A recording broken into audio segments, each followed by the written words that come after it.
Muy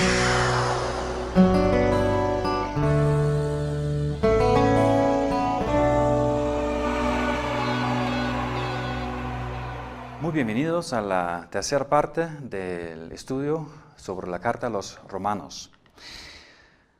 Vamos a estudiar el capítulo 12 y con este capítulo entramos a la quinta y última parte principal de la carta. En esta parte, Pablo describe una vida transformada por el Evangelio. El capítulo contiene exhortaciones a los creyentes e instrucciones de cómo vivir la vida basada en la gracia y la justificación por la fe. Y una vez más mencionamos que el orden de los temas en la carta es importante, porque Pablo no puede empezar con las instrucciones de una vida santa y transformada, sino que tiene que empezar en otro lugar, para evitar el legalismo que piensa que el hombre puede y debe salvarse por sus obras y por llevar una vida santa. Pablo tenía que empezar con la doctrina sobre el hombre y su pecado. Esa doctrina que deja a todo hombre bajo el juicio de Dios. Y esto fue lo que Pablo hizo en la primera parte de la carta, desde el capítulo 1, versículo 18, hasta el 3:20. Después podía predicar el Evangelio sobre la justificación y la salvación que solamente se basa en la gracia y en el amor de Dios, excluyendo toda obra y merecimiento humano. Y no antes de que los lectores conocieran la gracia, podrían escuchar de la santificación, para no pasarla en sí mismos y en sus propias obras y para no ser aplastados por las exigencias de la palabra. Solamente cuando sepan que tanto la salvación como la santificación son obras de Dios, podrían escuchar las exhortaciones a cómo vivir sin que pensaran que los frutos del Evangelio y las consecuencias de la salvación sean los requisitos para ser aceptados por Dios. Esto es el caso aquí también, en el capítulo 12. Después de las enseñanzas sobre la salvación que establecen que la justicia se nos atribuye solamente por la fe en Cristo y por los méritos de Cristo, Pablo ahora llega a la enseñanza sobre la vida según este Evangelio. Está ahora predicando a personas que ya están descansando sobre la roca de la gracia y que ya disfrutan de la libertad en Cristo y no tratan de hacer del Evangelio una ley. Entonces aquí en el capítulo 12, versículo 1 y 2, Pablo habla de la nueva vida en Cristo. La introducción del capítulo 12 sostiene claramente lo que antes afirmamos acerca de la gracia como fundamento para las exhortaciones. Pablo dice, por lo tanto, esto nos indica que lo que ahora está por decir es una consecuencia de todo lo que antes ha escrito. Las exhortaciones a una vida santa y transformada se basan simplemente en la enseñanza sobre la salvación por la fe y la libre gracia de Dios. Además, Pablo les está rogando a los romanos por las misericordias de Dios. Les pide tomar en cuenta toda la misericordia de Dios, la que han llegado a conocer por medio de la doctrina sobre la justificación por la fe. Antes de darles mandamientos y exhortaciones, Pablo los sitúa dentro de la misericordia y el amor de Dios. La primera exhortación en esta carta es que el creyente presente su cuerpo como un sacrificio vivo, santo y agradable a Dios. En todos los aspectos de la vida, sea la vida familiar, en el trabajo, en los pasatiempos, en la iglesia, en la sociedad, el creyente debe llevar una vida dedicada al Señor. Este es el verdadero culto y la adoración adecuada para quienes han sido redimidos y salvados por el amor de Cristo. Pablo nos hace entender que el culto y la adoración no solamente pasan en la iglesia o en nuestra alabanza y oración personal. El verdadero culto y la adoración sincera a Dios se trata de toda la vida y de todos los aspectos de la vida. Al hacer un buen trabajo, cualquiera que sea tu trabajo, estás rindiendo culto al Señor y ofreciéndole adoración. Al servir con amor a tu familia, tu cónyuge, tus hijos, tus padres, estás dando tu vida como un sacrificio a Dios. No es un sacrificio que les ofreces para ganar el favor de Dios, sino un sacrificio que le brindas justamente porque ya tienes todo el amor y el favor de Dios por medio de Jesucristo. Amamos y ofrecemos nuestra vida en amor porque Él nos amó primero. Es un sacrificio porque no es nada fácil negarse a sí mismo y a su egoísmo y llevar una vida de amor y servicio a otros. Pero la maravillosa salvación que tenemos en Cristo nos alienta a responder al amor de Dios con una conducta de vida que le agrada a Él. Pablo utiliza aquí en el versículo 2, utiliza la voz pasiva, diciendo, sean transformados.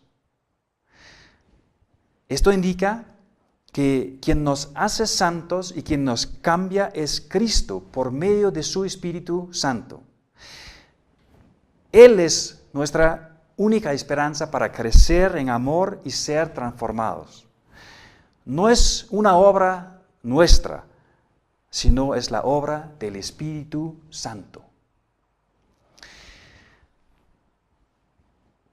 Pablo nos exhorta aquí a no amoldarnos a este mundo.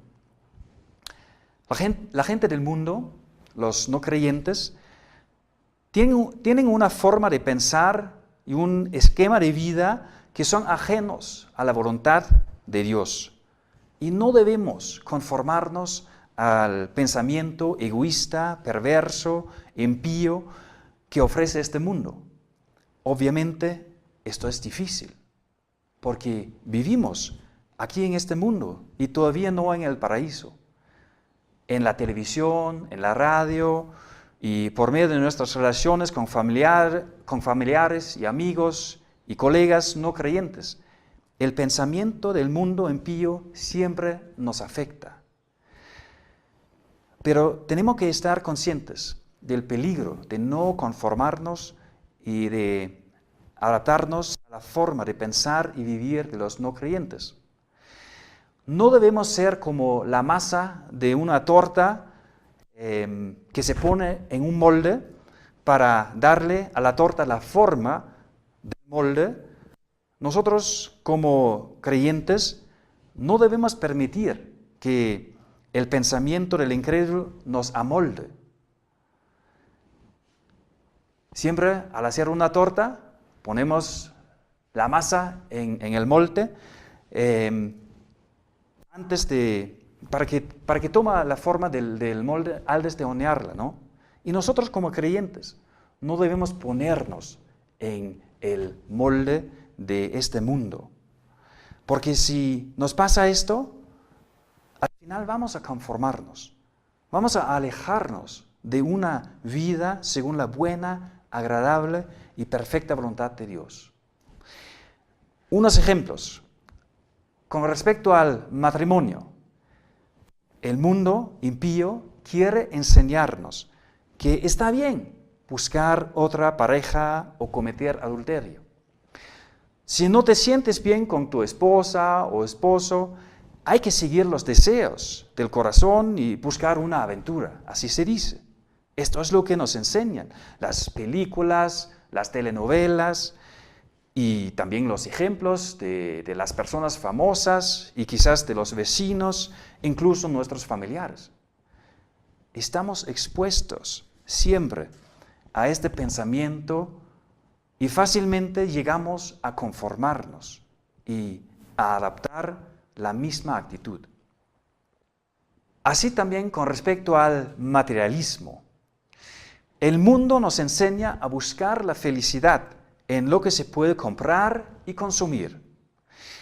Y como crece la economía y los mercados crecen tanto en número como en tamaño, tenemos más posibilidades para hundirnos en el consumismo. Queremos las cosas de lujo como las que tiene el vecino.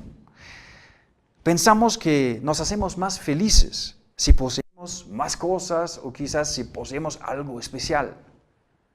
Pero el consumo y el materialismo fácilmente llegan a ser ídolos.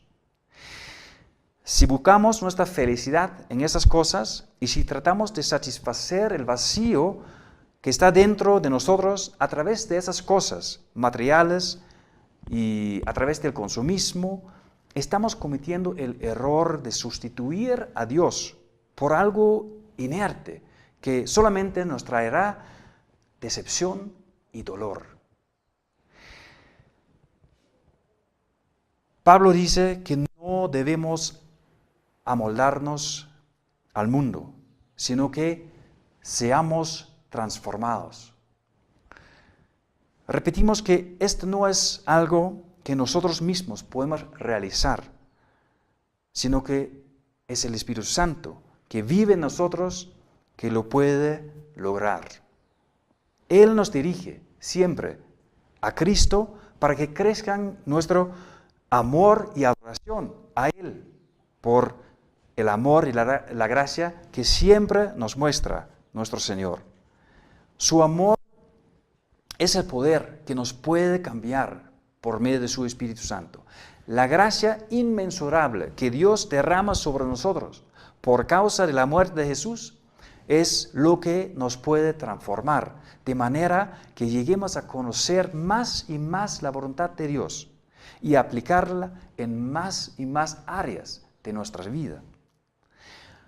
Pero la transformación no es nada instantáneo, sino un proceso que está efectuando el Espíritu Santo a lo largo de toda nuestra vida. Ahora pasamos a los versículos del 3 al 8.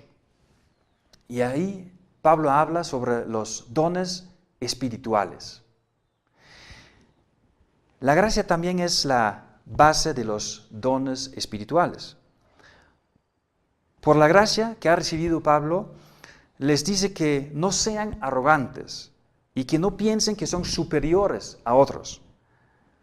Porque, en cierto sentido, en la familia de Dios todos somos iguales, porque todos somos pecadores con necesidad de la salvación de Dios. Y todos somos parte de su familia solamente por la gracia. En otro sentido, somos muy diferentes y variados. Somos tan diferentes como cada uno de los miembros del cuerpo. Pero Dios utiliza las diferencias para servir a más personas y para extender el Evangelio aún más. Dios nos llama a servir a los demás y también nos da lo que se necesita para este servicio, los dones espirituales. Los creyentes somos como un cuerpo en Cristo y el cuerpo siempre trabaja en conjunto. A pesar de sus diferencias, los miembros se ayudan los unos a los otros para hacer funcionar todo el cuerpo. A cada uno el Espíritu Santo le ha dado uno o más dones, o sea, capacidades espirituales que debemos emplear para el bien de los demás. Por lo tanto, debemos conocer cuáles son nuestros dones, porque la voluntad de Dios es que hagamos uso de los dones en la familia cristiana para difundir su gracia y para hacer que crezcan los hermanos en la fe. La expresión en el versículo 6, según la gracia que se nos ha dado, no se refiere a la gracia salvadora y no indica que la salvación se nos reparte por porciones de diferente tamaño. La gracia salvadora es la misma para todos, pero se indica que las tareas en la iglesia y el servicio a los demás también es por gracia. No servimos porque somos aptos o inteligentes, sino solamente porque Dios, por su amor y su gracia, nos permite participar en su obra y porque Él, por su gracia, nos capacite para hacerlo. Por lo tanto, los dones se pueden denominar los dones de gracia. En los versículos del 9 al 21, Pablo habla sobre el amor, porque estrechamente relacionado con los dones está el amor. Porque uno no puede servir a los demás sin amor. No podemos emplear los dones sin tener amor. Esto nos explica Pablo claramente en 1 Corintios, el capítulo del amor. Y Pablo dice ahí, si hablo en lenguas humanas y angélicas, pero no tengo amor, no soy más que un metal que resuena o un platillo que hace ruido. Si tengo el don de profecía y entiendo todos los misterios y poseo todo conocimiento, y si tengo una fe que logra trasladar montañas, pero me falta el amor, no soy nada. Esto nos enseña que el crecer en la santificación realmente significa crecer en amor. Crecer en el amor hacia Dios y en el amor hacia los hermanos y todo el prójimo. Después de haber enumerado varios dones espirituales, Pablo sigue enumerando las señales de la vida cristiana, caracterizado por el amor fraternal, y demuestra en una forma muy concreta y práctica cómo el amor debe manifestarse en la vida del creyente. Pablo muestra que el amor fraternal y práctico consiste en vivir en armonía con otros y también trabajar diligentemente. No buscar la venganza cuando alguien se ofenda. Esto no es el amor. El amor también consiste en vivir en paz en cuanto dependa de nosotros. Consiste en la diaconía práctica y diaria, y en la ayuda social, y en la solidaridad con los humildes. Asimismo, el creyente no debe creerse mejor que otros, sino servir con fervor. Si te preguntas, ¿qué papel juega el Evangelio en mi vida diaria? Aquí tienes la respuesta. Porque esto es el verdadero culto y la adoración espiritual de la que hablaba en Romanos 12, capítulo 1. En Romanos 12, versículo 1. Un culto cotidiano, una adoración en la vida diaria, basados en la gracia y en la alegría de vivir cada día en el amor de Dios.